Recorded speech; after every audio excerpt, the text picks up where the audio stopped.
In this presentation, the basic concepts of unit location will be discussed. Unit location starts with identifying the starting corner. The starting corner is where the row and pace counts originate.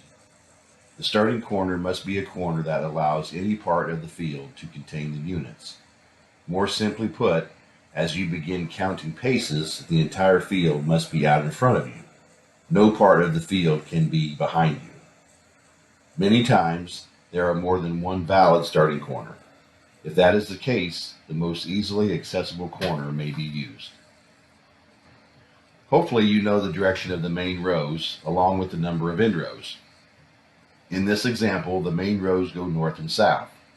Please see that the two corners marked with a no are not valid starting corners, because either way you begin the pace count, part of the field will be behind you.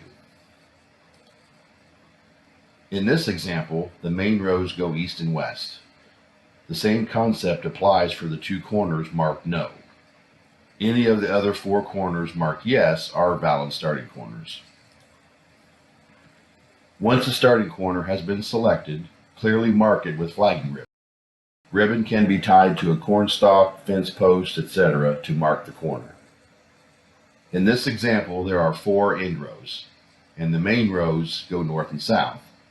I know that 4 end rows isn't realistic, but the procedures are the same, regardless of the number of end rows. The starting corner is marked with flagging ribbon, and the 4 end rows count as paces into the field. Please refer to the kit envelope for the row and pace count for each unit. Most of the time, the row and pace count will be much more than 9 and 8, but it will work for this example. As previously mentioned, it will be very beneficial to know the direction of the main rows and the number of end rows, especially for corn. As you begin your row and pace count, remember that end rows count as paces. As illustrated here, it can be difficult determining where the end rows are. Knowing the layout of the field along with the number of end rows will help. Back to our example. At the beginning of the main rows, tie ribbon on a stalk of row 9 of the field. Then create a trail of ribbon through the end rows out to the edge of the field.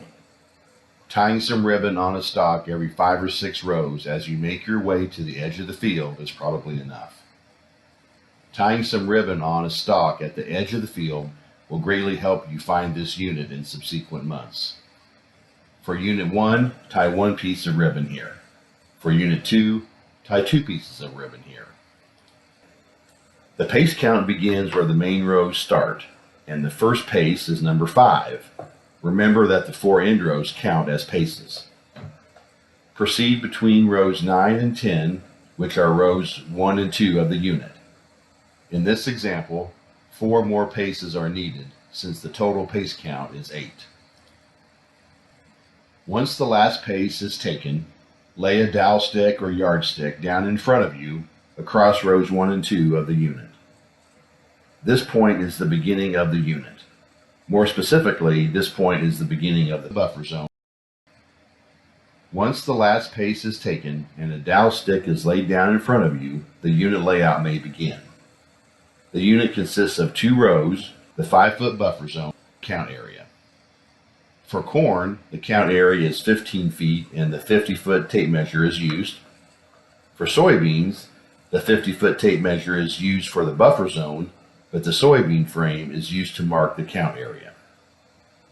Laying out the unit will be discussed during the Form B presentations.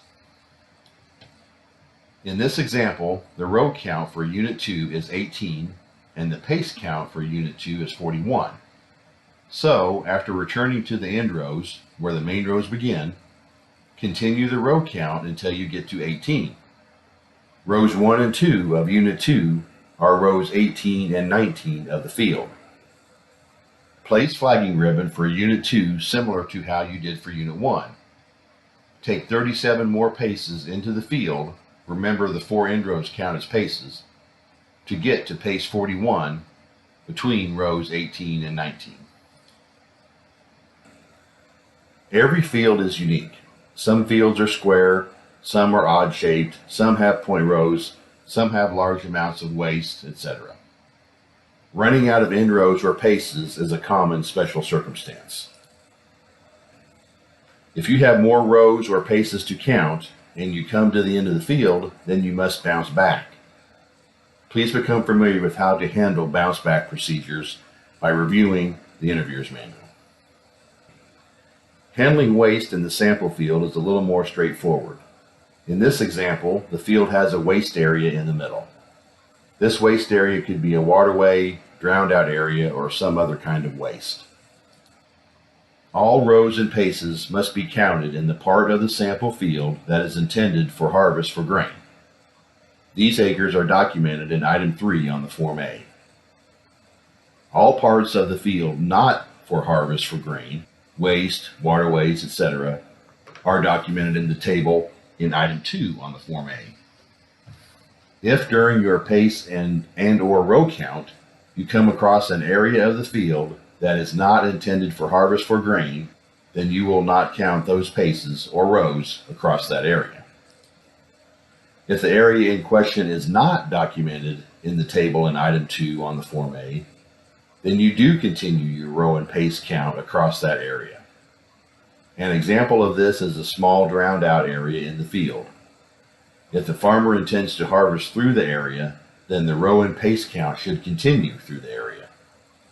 In this case, it is possible that part of the unit, or possibly the entire unit, could be laid out in or near this waste area. This is okay because the unit will represent all other poor areas of all other fields. Keep in mind that OY is not intended to estimate yield at the field level. It is intended to estimate yield at the state, regional, and national level.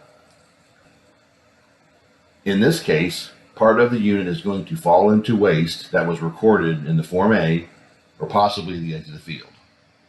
For example, your last place in the cornfield is about 10 feet short of a large waste area that was documented in the Form A.